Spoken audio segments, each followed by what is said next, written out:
Hey y'all, it's me. I had to do this video because it was burning in my heart to do it. I've watched so it's been over a week now since Dr. Bryant has exposed herself as not actually being a real doctor.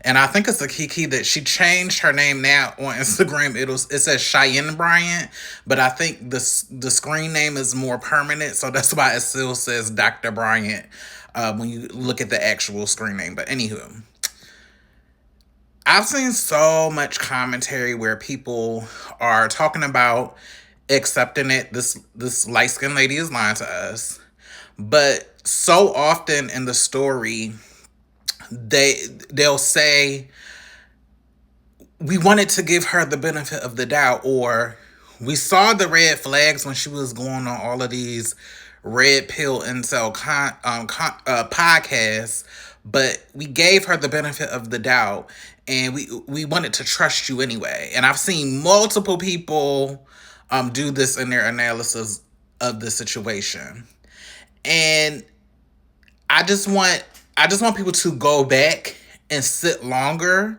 with the part of the story of why you ignored the red flags. When you had high your alarms are going off telling you that somebody a grifter, a hustler was in front of you, but we all chose to ignore it anyway.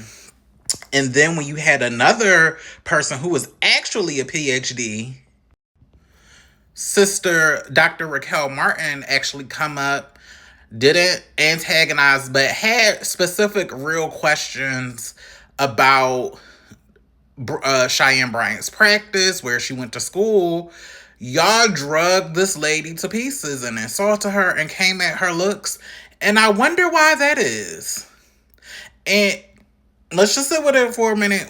Why is that? Why is it that everybody was either willing to believe Cheyenne Bryant or have the alarms going off, but gave her the benefit of the doubt? But as soon as this lady, Dr. Raquel Martin, whose whole platform is predicated on being a being a mental health degree licensed counselor, therapist, doctor, whole platform is dedicated to it, can actually go and make appointments right now if you want to see her. Why is it that on first instance we rejected her, but then we believe Cheyenne Bryant? Desirability. Desirability. And again, it's something that we are all susceptible to. Because Cheyenne Bryant is light skinned with hazel eyes and a perfect shape, even when the bells are going off, we want to believe her. Why is that? Why is that? So I think a lot of us, myself included, need to sit with the fact that we allowed the desirability of this person to allow us to go down this road that we didn't need to go on.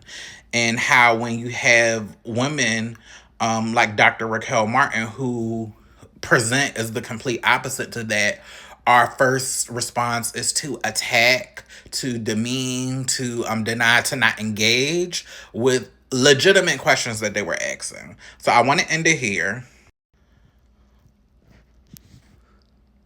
So everybody has access to basic AI or whatever. So beauty and desirability capital, also referred to as erotic capital or body capital, is the social and economic value placed on an individual's physical attractiveness. It functions as a form of cultural currency that provides tangible benefits in dating, social dynamics, in the corporate world. Um, Social treatment, also referred to as pretty privilege, possessing beauty capital often leads to individuals subconsciously perceived as more trustworthy, intelligent, and I believe that's socially adept.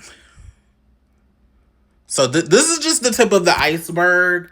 I'm not like I don't study desirability, but it has been a concept that has come up in just different concepts that I've been following. It's something that I'm intrigued in because I want to know how it functions in myself, because it functions always. Women can be desirable in ways, especially if the lighter they are, the thinner they are. the more European features they have. It also shows up in men who are physically desirable. And usually when people possess this, they're able to get away with a lot of fuck shit.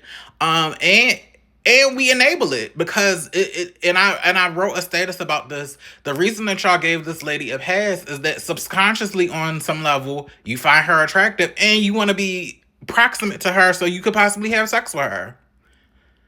That is how these things work, and that's how beautiful people get to do ugly and harmful things every day. So I don't want to belabor this too long, but I just want more of us when we are telling the story, and this is myself included, because nobody is exempt from treating people better or believing people because of how they look. Nobody's exempt for that.